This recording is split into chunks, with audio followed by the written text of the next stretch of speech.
ജോഷുവയുടെ പുസ്തകം 1-ാം അധ്യായം 8-9 വാക്യങ്ങളാണ്.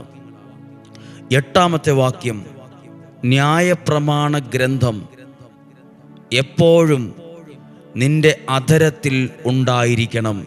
എപ്പോഴും ദൈവത്തിൻ്റെ വചനം നിന്റെ ജീവിതത്തിൽ ഉണ്ടായിരിക്കണം.